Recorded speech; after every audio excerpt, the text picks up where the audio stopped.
Hello दोस्तों, Hindi audio book knowledge में आपका स्वागत है।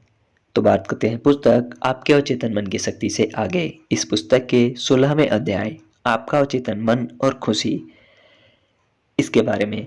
अगर इससे पहले के अध्याय आपने नहीं सुने तो भी सुन ले, जिसका लिंक आपको नीचे डिस्क्रिप्शन बॉक्स में मिल जाएगा। तो चलिए दोस्तों, शुरू करते हैं। अध्याय 16वां, आपका अवचेतन मन और खुशी। विलियम जेम्स कहते हैं कि 19वीं सदी की महान खोज भौतिक विज्ञान के क्षेत्र में नहीं हुई थी। वास्तव में अवचेतन मन की शक्ति पर विश्वास को 19वीं सदी की सबसे महान खोज मानना चाहिए। हर मनुष्य में वह असीम शक्ति छुपी हुई है जो दुनिया की किसी भी समस्या को सुलझा सकती है। सच्ची और चिरस्थायी खुशी आपको उस दिन मिलेगी जिस दिन आप यह जान लेंगे कि आप किसी भी कमजोरी से पार पा सकते हैं। उस दिन जिस दिन आप यह जान लेंगे कि आपका अवचेतन मन आपकी हर समस्या को सुलझा सकता है, आपका उपचार कर सकता है और आपको अपेक्षा से कहीं अधिक समृद्ध बना सकता है। आपको उस समय बहुत खुशी हुई होगी जब आपके घर में आपके बच्चे ने जन्म लिया था, या आपका विवाह हुआ था, या आप कॉलेज से स्नातक हुए थे, या आपको एक बड़ी जीत या पुरस्कार मिला था। आपको उस समय बड़ी खुशी हुई होगी जब आपकी सगाई सबसे सुंदर लड़की से या सबसे आकर्षक लड़के से हुई होगी। आप ऐसे ढेर सारे अनुभवों की सूची बना सकते हैं जिनसे आपको खुशी मिली हो। फिर भी ये अनुभव चाहे जितने खुशगवार हों, इनसे हमें सच्ची और चिरस्थायी खुशी नहीं मिल सकती। यह खुशी क्षणिक ही होगी। आपको खुशी का चुनाव करना चाहिए। खुशी वास्तव में मन की अवस्था है। आपको खुशी चुनने की स्वतंत्रता है। यह बड़ा ही सरल लगता है और उतना ही सहज है। इसी सहजता के कारण लोग इस राह पर अक्सर ठोकर खा जाते हैं। वे खुशी की इस कुंजी में सरलता खोज ही नहीं पाते। जीवन की महान वस्तुएं बहुत ही सरल, सहज, गतिशील और रचनात्मक होती हैं। वे खुशी और भलाई उत्पन्न करती हैं। उसने खुश रहना ही अपनी आदत बना लिया। कई साल पहले मैंने आयरलैंड के पश्चिमी किनारे पर स्थित एक किसान के घर में एक सप्ताह बिताया। वह हमेशा गुनगुनाता, सीटी बजाता और हंसता मुस्कुराता दिखाई देता था। मैंने उससे उसकी खुशी का राज जानना चाहा तो वह बोला, खुश रहना मेरी आदत है। हर सुबह उठने के बाद और हर रात सोने से पहले मैं अपने परिवार, फसल और जानवरों के फलने फूलने की कामना करता हूँ और ईश्वर को धन्यवाद देता हूँ कि उसने मुझे बढ़िया फसल की सौगात दी। इस किसान ने पिछले 40 सालों से ऐसा करने की आदत बना ली थी। जैसा कि आप जानते हैं, जब विचार लगातार दोहराए जाते हैं तो वे आपके अवचेतन मन का हिस्सा बन जाते हैं और आपकी आदत में आ जाते हैं। उसने इस बात का पता लगा लिया था कि खुश रहना एक आदत है। आपको खुश रहने की इच्छा करनी चाहिए। खुश रहने के बारे में एक बड़ा ही महत्वपूर्ण बिंदु है। आपको खुश रहने की इच्छा तहे दिल से करनी चाहिए। कुछ लोग होते हैं जो हमेशा निराश, नाखुश और उदास रहते हैं, और उनके जीवन में यदि अचानक ऐसा कुछ घट जाए जो बहुत खुशी देने वाला हो, तो वे इसके प्रति इस तरह से प्रतिक्रिया देते हैं जैसे कि ऐसी ही एक स्त्री ने मुझसे कहा था, इतना अधिक खुश होना भी ठीक नहीं है। ऐसे लोग अपने मानसिक प्रारूप में रहने के इतने आदी हो जाते हैं कि वे खुशी के अवसर आने पर भी खुश होना नहीं चाहते। वे हमेशा उदास, नाखुश और निराशा की अवस्था में ही रहना चाहते हैं। मैं इंग्लैंड में रहने वाली एक स्त्री को जानता हूँ जिसे कई वर्षों से गठिया रोग ने घेर रखा था। वह रोज अपने घुटनों को थपथपा कर कहती, मेरा गठिया आज मुझे बहुत परेशान कर रहा है। मैं कहीं बाहर नहीं जा सकती। यह रोग मुझे हमेशा दुखी ही रखेगा। इस बीमारी की वजह से उस स्त्री का बेटा, बेटी और पड़ोसी उसका खूब ध्यान रखते थे। अब उस स्त्री को गठिया से प्रेम हो गया था और वह अपने इस दुख का मजा ले रही थी। वह स्त्री वास्तव में खुश रहना ही नहीं चाहती थी। मैंने उसे इसके उपचार के कुछ तरीके बताए। मैंने कागज पर कुछ कथन अभी पुष्टि के रूप में लिखे और उससे कहा कि यदि वह इनकी ओर ध्यान देगी और इन्हें दोहराएगी तो उसकी मानसिक अवस्था में निश्चित ही बदलाव आएगा और इससे उसका आत्मविश्वास और आस्था उसके उपचार में सहायता करेंगे। मगर उसने इसमें कोई रुचि नहीं ली। कुछ लोग अजीब सी मानसिक बीमारी से ग्रस्त होते हैं और वे अपनी बीमारी का ही मजा लेते हैं, उससे बाहर नहीं आना चाहते। वे उस दुख और तकलीफ का ही आनंद लेने लगते हैं। दुखी या नाखुश रहने को क्यों चुने?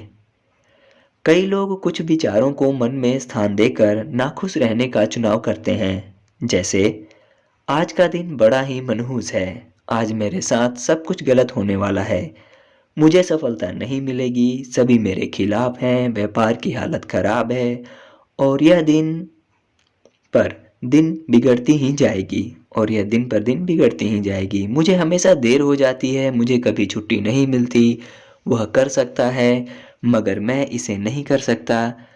यदि सुबह उठते ही आपके मन में पहला विचार इसी तरह का होता है तो आप इन्हीं सारे अनुभवों को अपनी ओर आकर्षित करोगे और हमेशा दुखी ही रहोगे। आपको इस बात का एहसास होना चाहिए कि आपके आसपास जो कुछ भी घटता है, दुनिया का जो स्वरूप और अनुभव आप करते हैं, वह कमोबेश आपके अपने विचारों का ही परिणाम होता है। रोम के महान दार्शनिक और संत मरकोस ऑरेलियोस के अनुसार आदमी का जीवन उसके विचारों पर ही चलता है जो वह अपने लिए सोचता है। अमेरिका के दार्शनिक इमर्सन के अनुसार मनुष्य दिन भर जो कुछ सोचता है वह उसी विचार के अनुरूप हो जाता है। आदमी के विचार ही उसके व्यक्तित्व को गढ़ते हैं। जिन विचारों को आप आदतन अपने मन में स्थान देते हैं उनमें अपने आप को वास्तविकता के भौतिक धरातल पर उतारने की क्षमता होती है। यह सुनिश्चित करें कि आप स्वयं को किसी तरह के नकारात्मक, निराशाजनक, क्रूर विचारों में ना गिरने दें। अपने मन को बार बार यह याद दिलाएं कि आपके मन में जो कुछ भी चलेगा आपके अनुभव में वही सब आएगा। उसने पाया कि खुशी शांत मन की उपज है। कुछ साल पहले सैन फ्रांसिस्को में व्याख्यान देते समय मैंने एक व्यक्ति का साक्षात्कार लिया जो बहुत दुखी था और अपने व्यापार की स्थिति से बड़ा ही असंतुष्ट भी। वह प्रबंधक था। उसके मन में अपनी संस्था के उपाध्यक्ष और अध्यक्ष के प्रति बड़ा ही रोष था। उसका आरोप था कि वे उसे सहयोग नहीं देते। इस अंदरूनी कलह के कारण व्यापार की हालत खराब हो रही है। उसे किसी तरह का डिविडेंड या बोनस नहीं मिल पा रहा है। उसने अपनी समस्या का हल इस प्रकार निकाला। सुबह उठते ही उसने अपने आप से कहना शुरू किया, हमारी संस्था में काम करने वाले सभी लोग बड़े ही ईमानदार, कर्मठ, सहयोगी, विश्वासप्रद और अच्छा व्यवहार करने वाले हैं। इस संस्था के विकास, भलाई और लाभ की कड़ी में वे मानसिक और आध्यात्मिक कड़ियों का काम कर रहे हैं। मैं अपने 2 अधिकारियों और अपनी कंपनी के सभी साथियों के प्रति अपने शब्दों के माध्यम से प्रेम, शांति और भलाई की कामना प्रकट करता हूँ। कंपनी के अध्यक्ष और उपाध्यक्ष के हर काम को ईश्वरीय शक्ति का साथ मिल रहा है और उसी प्रेरणा से वे काम कर रहे हैं। मेरे अचेतन मन की असीम शक्ति मेरे हर निर्णय को निर्देशित करेगी। हमारे आंतरिक रिश्तों में और व्यापारिक मामलों में लिए गए सारे निर्णय सही साबित होंगे।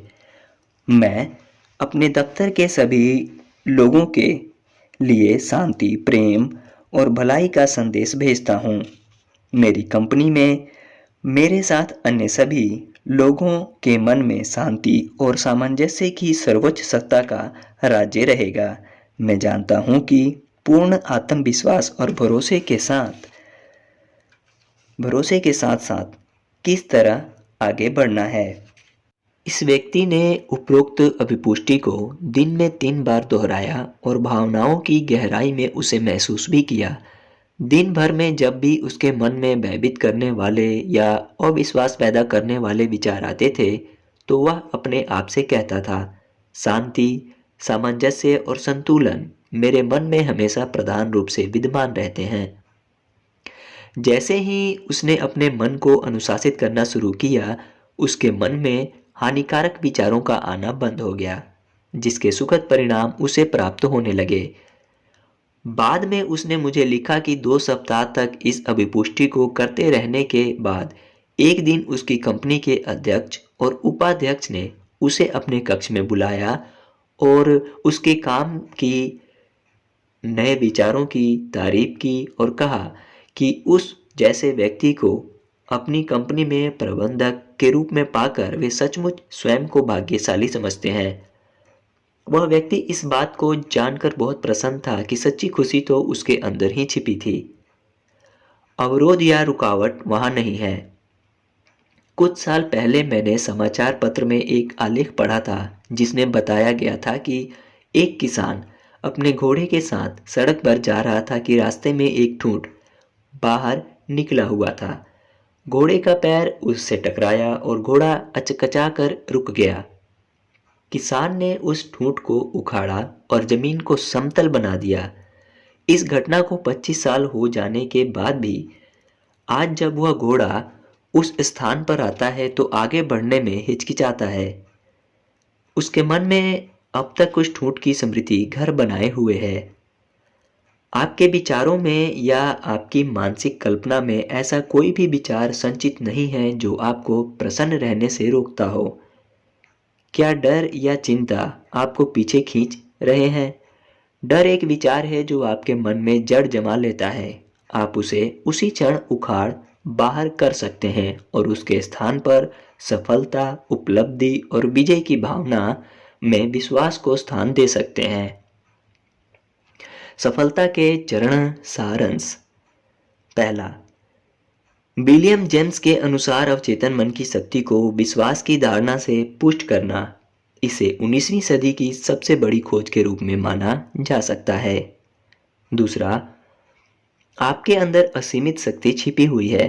प्रसन्नता आपके पास तभी आएगी जब आप इस शक्ति में विश्वास प्रदर्शित करोगे और तब आपके सारे सपने सच होते जाएंगे। तीसरा, सुबह नींद से जागते ही अपने आप से कहें, मैं आज अपने लिए खुशी चुनता हूँ, तरक्की चुनता हूँ, सफलता चुनता हूँ, सही काम चुनता हूँ। मैं आज अपने लिए प्रेम और सद्भावना को चुनता हूँ। इस अभिपुष्टि में प्रेम का संचार करें, इसके साथ वार्तालाप करें और मान लें कि आपने खुशी को चुन लिया है। चौथा, आपको पूरे मन से यह इच्छा रखनी होगी कि आप खुश रहना चाहते हैं।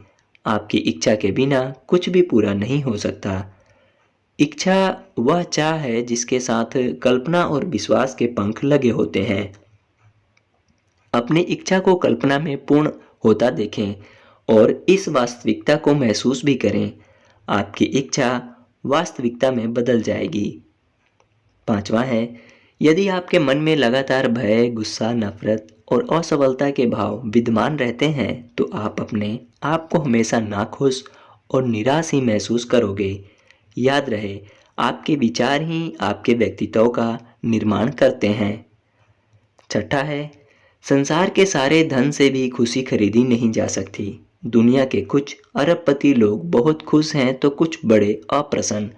कुछ लोगों के पास भौतिक सुख सुविधाओं की कमी होने के बाद भी वे खुश हैं और कुछ इन सब के होते हुए भी नाखुश। खुशी का साम्राज्य तो आपके विचारों और भावनाओं द्वारा नियंत्रित होता है। सातवां है और लास्ट, आपकी खुशी में वास्तव में कोई रुकावट नहीं है। बाहर से दिखने वाले अवरोध वास्तव में अवरोध ना होकर आपके विचारों का परिणाम मात्र हैं। अपने अंदर के रचनात्मक सिद्धांत के संकेतों को समझें, उनसे मदद लें। आपके विचार ही कारण हैं और हर विचार एक नया प्रभाव उत्पन्न करता है। अपने विचारों में भी प्रसन्नता को चुनें।